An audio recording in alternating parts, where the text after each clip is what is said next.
সালে অর্ডার দিয়েছে সে আইন সরকারকে মানতে হবে। 2014 সালে সুপ্রিম কোর্ট বলেছে ফুটপাতে 1/3 হকাররা ব্যবহার করবে, তাহলে ওই 1/3 জায়গা হকারদের দিতে হবে। তোমরা কোন আইনের বলে হকারদের বুলডোজার দিয়ে উচ্ছেদ করছো? তোমাদের এই আচরণকে আমরা ধিক্কার জানাই, গভর্নমেন্টের এই আচরণকে আমরা ধিক্কার জানাই। সুপ্রিম কোর্ট বলে দিয়েছে হকারদের উচ্ছেদ করতে হলে তাদের পুনর্বাসনের ব্যবস্থা করতে হবে, কিন্তু বন্ধুগণ ভাত দেওয়ার নাম নাই, লাঠি মারার গোসাই আমাদের পেটের ভাত কেড়ে নিয়ে ওরা পুনর্বাসন না দিয়ে হকার উচ্ছেদ করছে, তার বিরুদ্ধে আমরা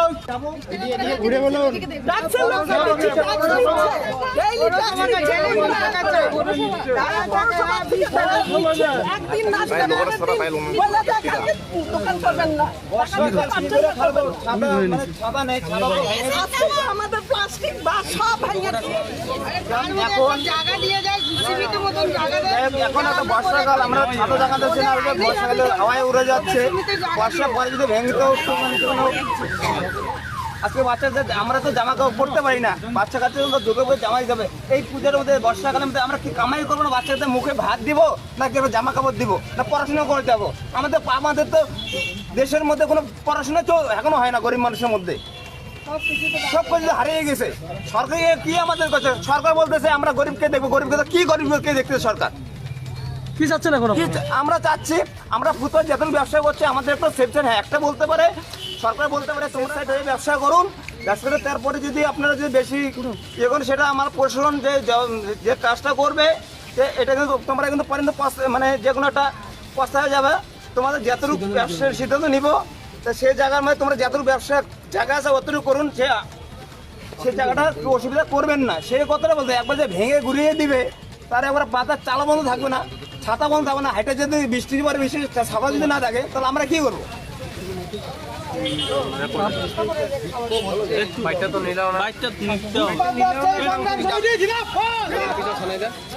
বিষয় হলো 25 তারিখ থেকে কোচবিহার সহ গোটা পশ্চিমবাংলা হকার উচ্ছেদ শুরু হয়ে যায়।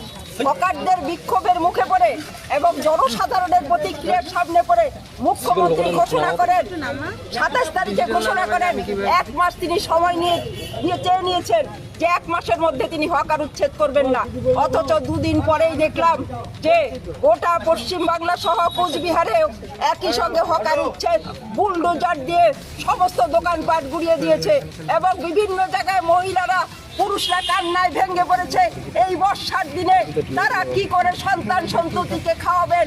মুখ্যমন্ত্রী গরিব মানুষের চোখের জলের মূল্য তার কাছে নেই। আমরা হকাররা হতভাগ হয়ে গেছেন।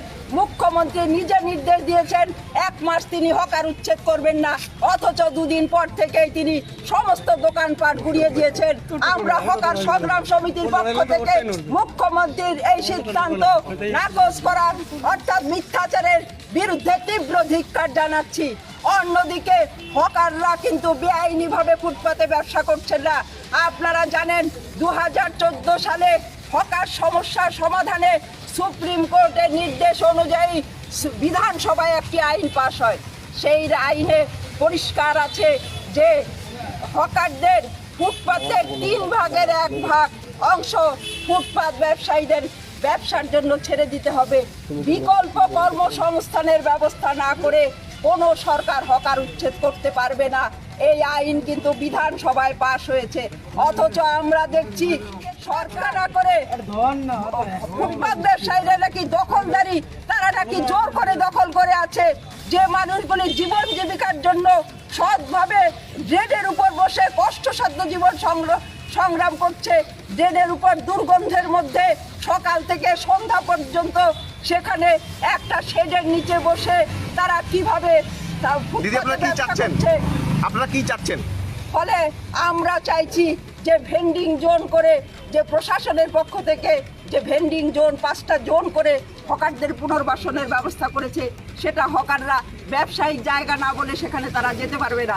ফলে আমাদের বক্তব্য হলো তাহলে প্রশাসনের পক্ষ থেকে হকার প্রতিনিধি, পথচারী, বিশিষ্ট নাগরিকদের নিয়ে কমিটি করে তাদের মতামতের ভিত্তিতে হকার সমস্যার সমাধান করতে হবে। 2 নম্বর হলো 2014 আইন অনুযায়ী হকারদের ফুটপাতের 1 অংশ, 3 ভাগের 1 অংশ হকারদের পুনর্বাসনের ব্যবস্থা করতে হবে। যদি আপনাদের দাবি না মানা হয় তাহলে আপনারা কি করবেন? আমরা বৃহত্তর আন্দোলনের দিকে আরো যাব।